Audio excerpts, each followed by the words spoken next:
So today we will be heading out into the garden, and I'm going to show you a little bit about how my garden is set up and each of the different things I have planted. So let's take a look at it. So this is my garden layout. I have 6 of these 4-foot by 16-foot raised beds that I use. I've built them in various ways over the years. I am an engineer by trade, so I kind of iterate things along with the irrigation, and I'll kind of go through that. This bed right here is actually made out of composite deck board. Seems to work really well, holds up really well under the elements, doesn't rot. It does have problems of its own. It's not quite as sturdy. You can see where there's bends and waves in it, but overall it does a very good job. This first bed here, this one is my green peppers, bell peppers, and you can see that after tilling out the soil, I put down it's made of cardboard, but it's that painter's paper that they put down to keep paint off the floor. But it's unbleached, nothing added to it. I've tried different ways of keeping various different things out of my gardens, weeds and so on, and none of them really worked all that well. This year I'm trying the cardboard because it's supposed to degrade throughout the course of the season, and if it does, then that'll be great. Now, as far as the irrigation is concerned, this is probably my 8th different irrigation setup. I don't know how well you can see it here, but these are compensating drippers. So they will allow my plants to water just at the roots, just as much as I want. These are 2 gallons per hour, and it runs at 20 minutes. So it puts about 3/4 of a gallon or so down right on the roots every 3 days. Seems to work pretty well. Plants look pretty happy about it. I'll probably up that a little bit once it gets hotter. But this seems to be working a little bit better than my previous type, which I'll show you in my pea bed up here. So these are my peas. I don't know if you can see them, but they are just starting to come up. Just the little ones. They are starting to sprout. But this is the old style of irrigation that I was using, with these little spray heads, which work kind of like sprinkler heads. The problem with these is because I have well water, the calcium and magnesium builds up in these and it clogs them. You can see around the base, it's kind of got that calcium sheen around it, and it clogs these up, and I have to come out, unscrew these caps, let them spray freely for a while, and then screw them back on. It's a really big pain. That's why I'm trying the newer version over there to see if it works any better. We'll see. But looks like all of my peas are coming in pretty well. So focus in, there we go. But looks like all the peas are coming in pretty well. Then I have this, and I'm not quite done laying these out yet. I have this here, which runs water out here to my cantaloupe. Now I've planted 8 cantaloupe seeds. It looks like I got about 5 sprouts here, 2 in one spot. So I'm going to thin this down to only 3 eventually, once I see which ones are doing the best. Now I'll let those 3 run out across this mulch bed, which works a lot better than these raised beds trying to keep those vines in there.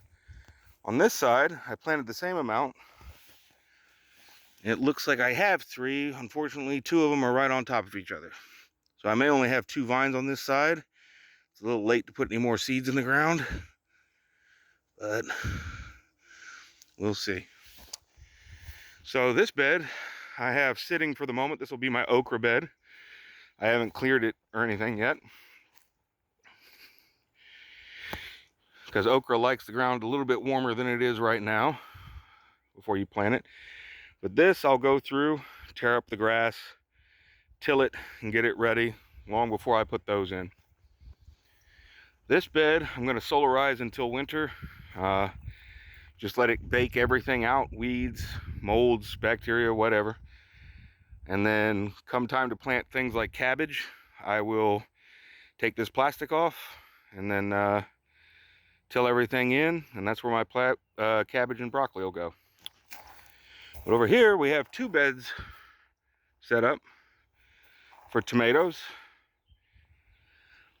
I used to plant 24 tomato plants, but they get a little bushy and kind of interact with each other too much. So this year I'm going to stagger them one side to the other, and they're doing pretty happy right now. But I'm also going to build a hanging trellis work with lines to wrap around these plants to keep them stabilized. Last year the plants got so big it actually crushed the tomato cages, so we're going to try a different way of doing it this year, and I will do a video on all of that. This is just a walkthrough. So as I do work out here, I'll make short videos on it, probably not really long ones, but I'll do a couple of videos on how I go through and build this. And each time I do a new bed, all of this rock that I have down is eventually going to go all the way back to where that mulch bed is.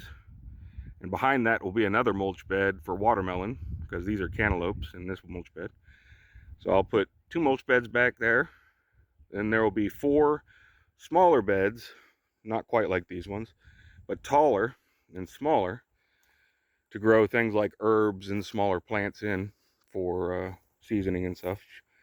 But it's a work in progress. Built the fence in and around it. Helps keep the deer out. They could still jump it if they really wanted to, but it does seem to help keep them dissuaded a little bit. Irrigation is all controlled automatically. And this is that engineer in me. All controlled by these valves that I installed, and then I extended the wiring, because it didn't come with wiring long enough, but extended the wiring out to this little control box. So this control box holds a timer, and I'll show you that at some point too, but I didn't bring a tool to open it with.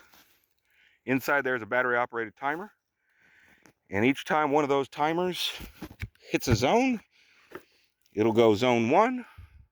So this is zone 1. So it'll run those beds plus that mound on that line. Then it'll go zone 2, which is these center lines. And then zone 3, which is the tomato beds and that mound. That way I have enough water pressure to run everything without anything getting not enough water.